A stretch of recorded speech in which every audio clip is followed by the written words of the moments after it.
तुला राग असह्य होतो ना, आणि इतका अनावर होतो की समोरच्याला काय करू आणि काय नको असं वाटतं, आणि मग तू सरळ कुठलाही विचार न करता बोलत सुटतोस. हो ना? पण हा राग म्हणजे तू स्वतःच स्वतःभोवती लावलेली आग आहे, हे तुला ठाऊक आहे का?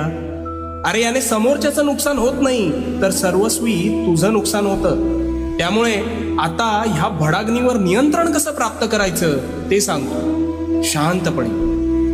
तू रागात असतोस त्यावेळी तू सर्वात अविचारी असतोस, म्हणून तू त्या आवेशात हवं नको ते बोलतोस, आणि बोललेला शब्द हा कधीच परत घेता येत नाही. त्यामुळे तू समोरच्याच्या मनाचा विचार न करता बेफाम शब्दांनी वार करतोस, आणि त्याला तर ते लागतंच, पण त्याचा त्रास हा तुला जास्त होतो. मग जेव्हा तू शांत होतोस तेव्हा तुला वाटतं आपण फार बोलून गेलो का? हो,